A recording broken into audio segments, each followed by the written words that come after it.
Hey, what's up guys? Today's video I want to talk about repurposing an old radial arm saw and making a dedicated raised panel cutter. So when I did my shop tour several months back, a lot of you commented on this tool. You saw it. You didn't know quite what it was. You wanted to see more of it. I made this panel cutter out of a 9-inch radial arm saw, Craftsman. I got from a friend. Been sitting in the corner of his shop forever. Raised panel doors, they're the hallmark of fine cabinetry. And there are many ways you can do raised panels, from shapers to routers to table saws. Raised panel doors are an example of frame and panel construction.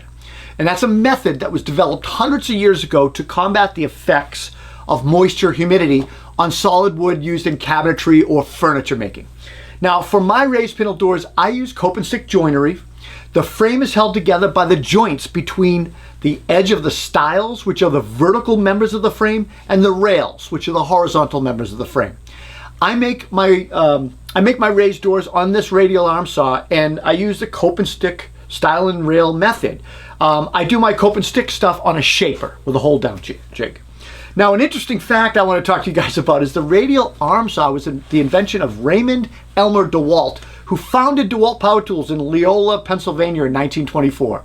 There is still one company in the US that makes a radial arm saw. It's the original saw company, and they're in Britt, Iowa. Other than that, you can find stuff that's, a radial arm saw that's maybe used or something, but Black & Decker, Rockwell, Sears, Craftsman, they're all history. They don't make them anymore. All right, enough history. Let's talk about the radial arm saw conversion into a dedicated tool. As a kid, I remember that radial arm saws were once a centerpiece in many wood shops, like the table saws today. 50 years ago, they were popular, and it was an all-in-one cutting machine capable of straight cuts, miter cuts, compound cuts, beveling, drilling, and even dado operations. So for my shop, I wanted to free up some of my tools and be more efficient.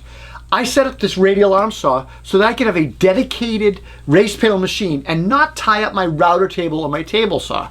One of the reasons for making this dedicated tool was that I used to have a router fence that would slip over my table saw fence so I could move and adjust it.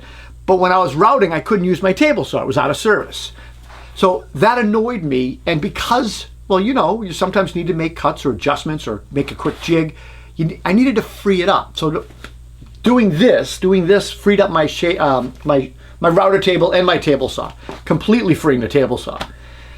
In many ways, making a raised panel is the least challenging part of raised panel door construction. The panel simply floats in the stile and rail door frame, right? It doesn't really contribute to the strength, since the structural strength is in the stile and rails. I'll admit though, I was attracted to the lure of repurposing this dusty old machine and kind of coming up with my own dedicated tool. So my first challenge at giving this tool new life as a raised panel cutter was to come up with a cutter head that could actually cut raised panel, the profile that I wanted. So what I did is I purchased a dado head, a 3-head dado cutter or a rabbit cutter or something at Sears, the Sears store that's no longer open. In a kit, it came with different cutting profiles, molding profiles, and I focused on the dado cutter.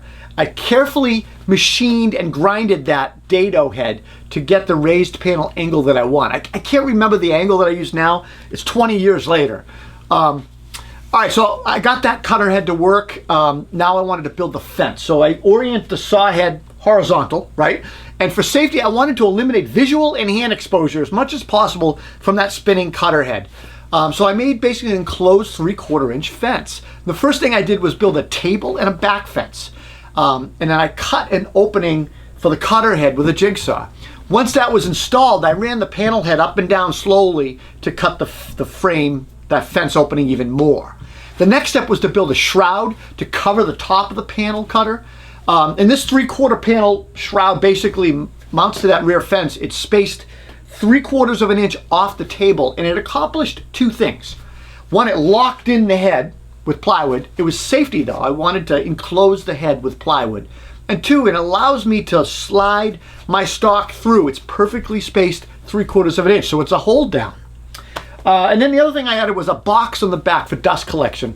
And basically, this is just to collect the chips with my dust collector. I purchased I think it's a 4-inch dust port from like Rockler, and I made a box and I mounted it on top. It works great.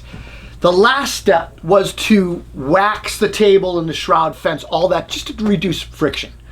When cutting and making raised panels, the raised panel cutter does not change the size of the panel. So once I know my panel size, I cut the exact measurement and I just bring it to here and make my panel. And I do that with my door blanks, and I just slowly increase the depth of the cutter until I get the thickness I want. And I have a pre-cut stile that I use as a jig to, test fit. And it works great having that, nearby to do that. Having a dedicated panel cutting machine in my shop definitely makes things easier for me. It frees up other tools in my shop, helps me be more efficient. This entire setup cost me maybe 40 bucks for the dado head, some scrap plywood that I already had, and my time. And that's it, guys. I hope you enjoyed this. You asked for this video. If you enjoyed the video, guys, give me a thumbs up, subscribe, hit that notification bell right there. I'm Rob Robillard. We'll see you next time.